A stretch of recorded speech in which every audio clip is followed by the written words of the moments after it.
حضرت عبداللہ بن عمر رضی اللہ عنہما سے روایت ہے،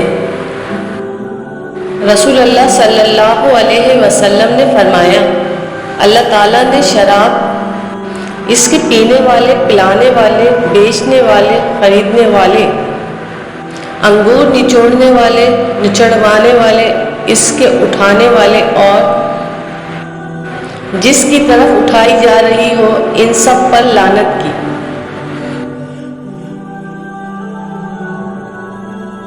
حضرت ابن عباس رضی اللہ عنہما بیان کرتے ہیں کہ نبی صلی اللہ علیہ وسلم نے فرمایا، ہر وہ چیز جو عقل پر پردہ ڈال دے وہ خمر، شراب ہے، اور ہر نشاور حرام ہے، اور جس نے کوئی نشاور چیز استعمال کی، اس کی 40 دن کی نمازیں کاٹ لی جائیں گی۔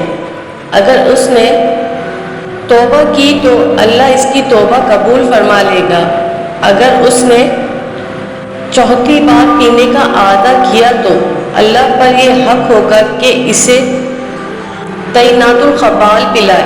پوچھا گیا، اے اللہ کے رسول، طینات الخبال سے کیا مراد ہے؟ آپ صلی اللہ علیہ وسلم نے فرمایا، یہ جہنمیوں کی پیپ ہے، اور جس نے کسی کم عمر کو شراب پلا دی جسے حلال حرام کی تمیز نہ تھی تو اللہ پر حق ہوگا کہ اسے طینات الخبال یعنی جہنمیوں کی پیپ پلائے۔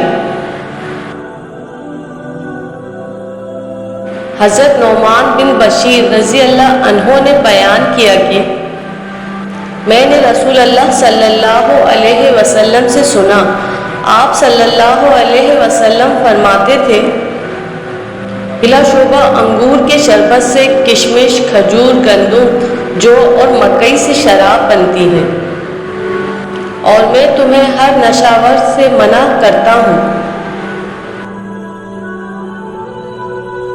حضرت انس بن مالک رضی اللہ عنہ سے روایت ہے کہ حضرت ابو طلحہ رضی اللہ عنہ نے رسول اللہ صلی اللہ علیہ وسلم سے دریافت کیا کہ یتیموں کو ورثے میں شراب ملی ہے۔